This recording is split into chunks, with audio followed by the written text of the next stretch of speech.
Good morning, everybody. This is Van Hargis with Van Hargis Horsemanship.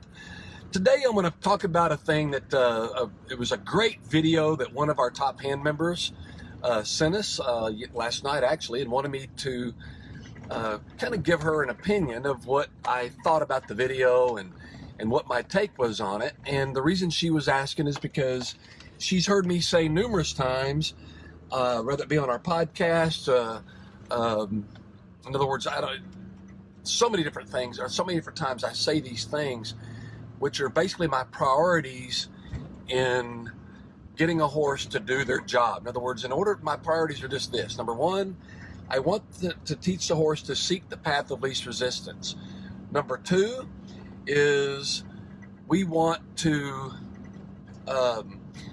teach the horse forward motion, and then the control of forward motion, and then lastly, the stopping of forward motion. Well, this video was a phenomenal video, and it was produced by one of the top trainers, I think, in the industry. And keep in mind, I want to kind of give you a hint. There's two primary areas that I just absolutely love in our industry, especially in the Western industry.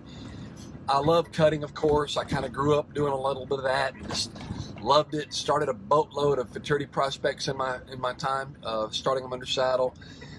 For other trainers, and of course later that migrated me into doing more for the reining industry.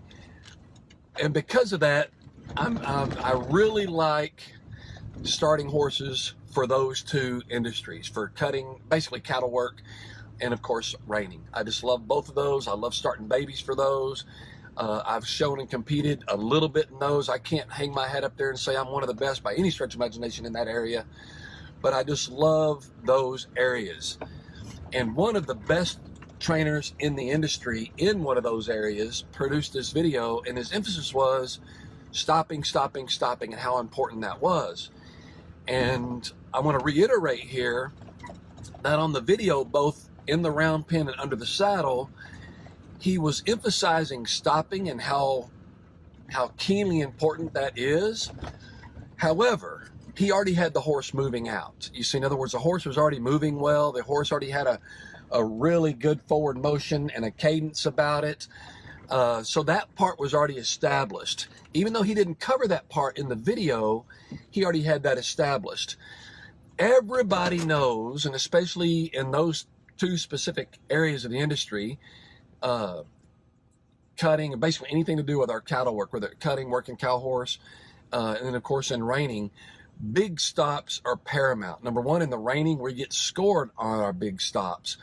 And in the cutting, of course, we've got to have that horse be able to stick his butt in the ground, draw back, and turn around back on that cow. So stops are so incredibly important.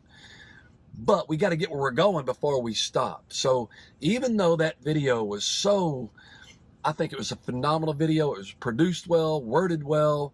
The integrity of the trainer was paramount. I mean, it was just phenomenal.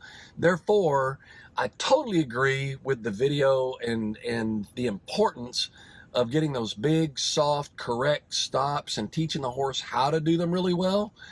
But I still hold to, we've got to get those horses moving out. We've got to get that forward motion. We've got to get those suckers moving out freely, willingly, in order to have something to stop.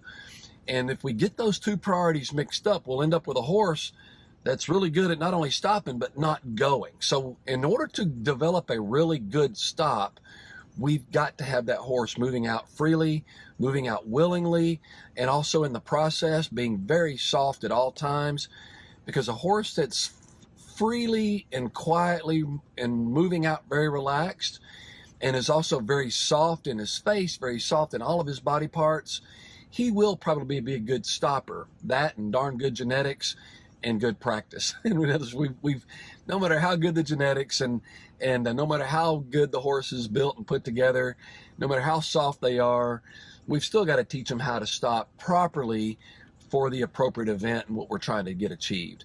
So anyway, I hope that helps you guys out. Am I a big believer in great stops? Absolutely, 110%. And at the same time, I'm also a really big believer in having that priority of good, quiet, soft forward motion first. We've got to have forward motion in order to have something to stop. Anyway, just a little tidbit for you guys on the ranch road this morning. Until next time, this is Van Hargis with Van Hargis Horsemanship.